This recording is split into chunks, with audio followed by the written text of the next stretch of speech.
So, thank you for being with us, Professor Gallison. Pleasure. This is an interview recorded for the Sophomore tutorial here at Harvard University.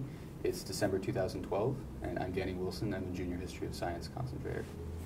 And the first thing I want to ask you about this morning is the role of place in science. Why is place important?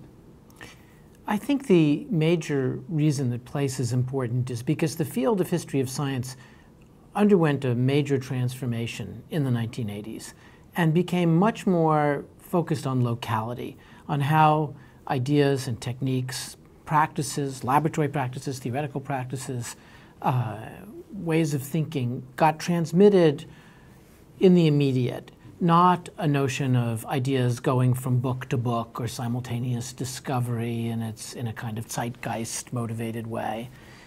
But that brought much attention, and I think rightly so, to place, to actually where do things where does science happen, and what kinds of structures are they institutionally and in terms of discipline, but also very concretely in terms of things like architecture.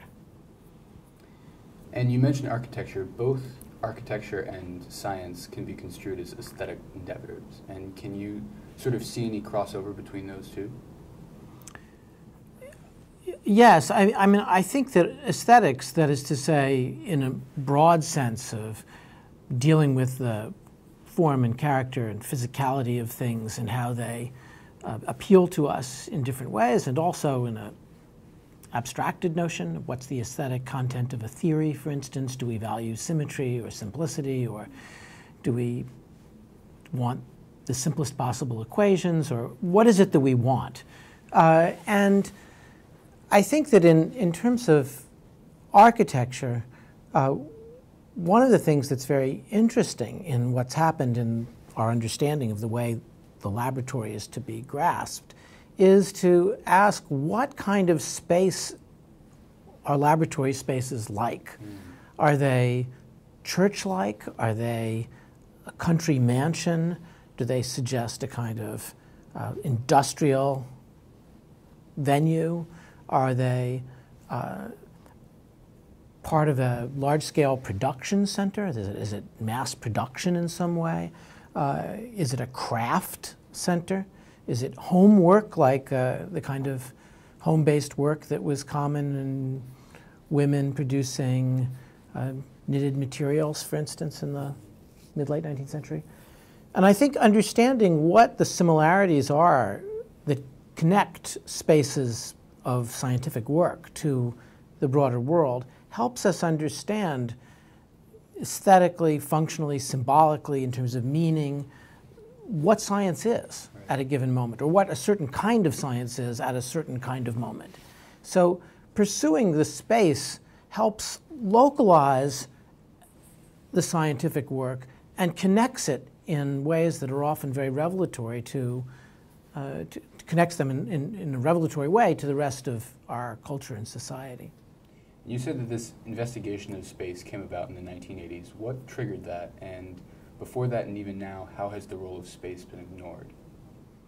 Well, I think what I meant is that in the 1980s, there was a growing attention to locality. And locality could be manifested in many different ways. But it was a rather self-conscious break from a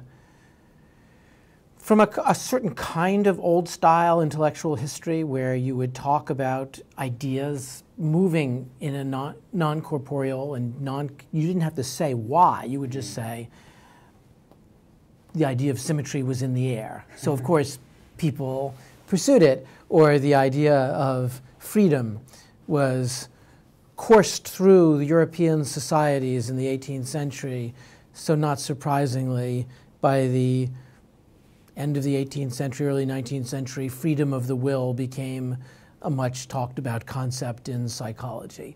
That kind of leaping idea or zeitgeist picture, I think, began to fail for a lot of historians of science in the 1980s, and I think was very important for many of us as even the choice of thinking about experiment was a recognition that experimentation itself in particular places with particular kinds of machines was tied to the formation of science in a way that was not simply a matter of for confirming or falsifying a scientific theory. There was knowledge being produced in the encounter with real machines in real spaces by real people.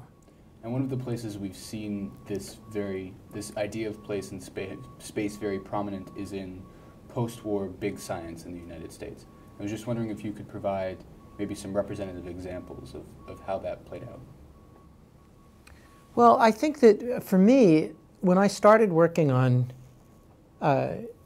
large-scale work, not even so large-scale by today's 2,500 or 3,000 physicists on a collaboration at CERN, but was big for its time. I began to look at an experiment when I was writing my PhD thesis that was conducted.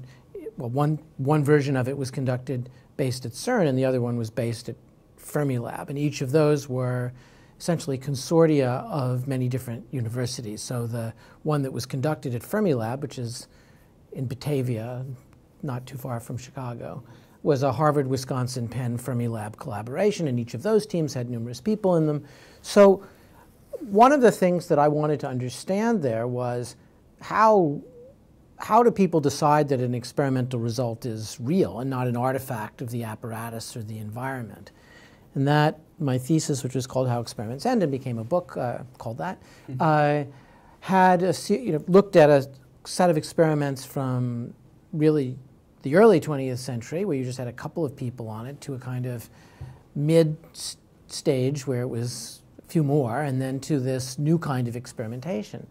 And for me, what was interesting about it was nobody really looked at that kind of large-scale collaboration as history before. I mean, the experiment itself had really ended only a couple of years before I was writing about it, and people said, well, I mean, you can't do history of that. I mean, people don't keep notebooks. There's not going to be anything preserved on paper.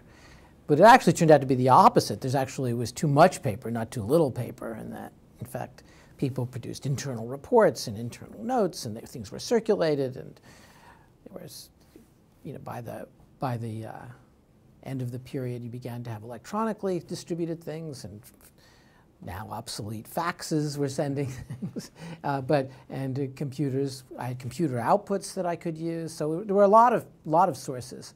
But there, the role of place was a question of just asking where is the experiment became an interesting problem, because true, the particles hit each other at Fermilab or at CERN, but then the information was distributed, and data tapes went to different places, or bubble chamber pictures went to different places. So they were being analyzed all over, and people began to study, for instance, the bubble chamber pictures and put them into a form that could be compared one with the other. It was a long process in both cases, one using so-called spark chambers and the other using bubble chambers. But if you ask the question, where are these being done? Is it in Aachen, where a scanner takes the picture and follows a lone electron that seems to have been hit by a neutrino and does the analysis, and a physicist there takes it and confirms the analysis and brings it back to CERN?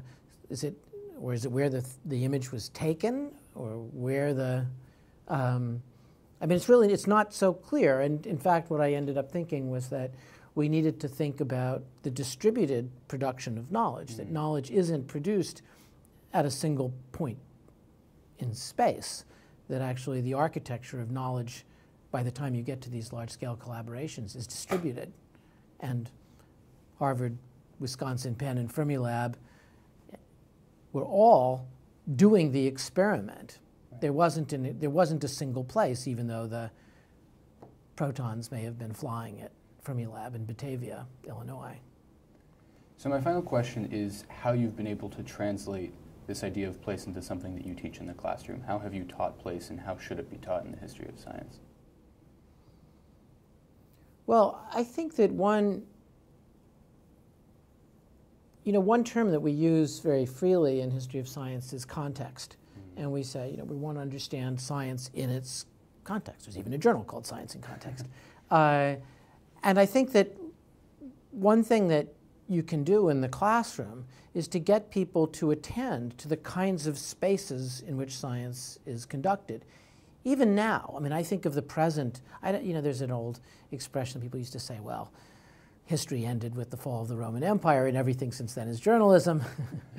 But I think actually that we live in a historicized present, and that we can think, there are ways of thinking about our situation now and even into the near future that is historical in its orientation.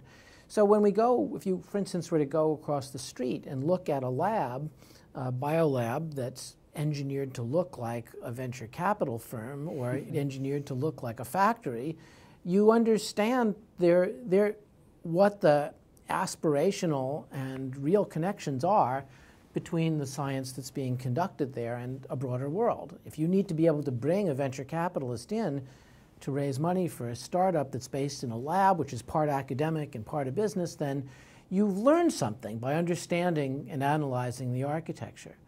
And then also you can take cases and look at the way architecture, what does it make plain and what does it obscure? And every architecture does some of each. And so there's a kind of epistemology, that is a knowledge-gaining structure that's brought in by the kind of architecture that you build. Right. Do you build big common spaces? Do you build isolated isolated bench spaces? Are you, is the laboratory operated by some technicians on top of a mountain that's doing some observing and then sending the data by satellite uplink to laboratories all over the world? Understanding the physical configuration of laboratories and architecture of those laboratories, and the architecture in a bigger sense that's partly electronic and data architectures and partly physical architectures of space, helps us understand where we are with science, not just in the 17th century or the 19th century, but today.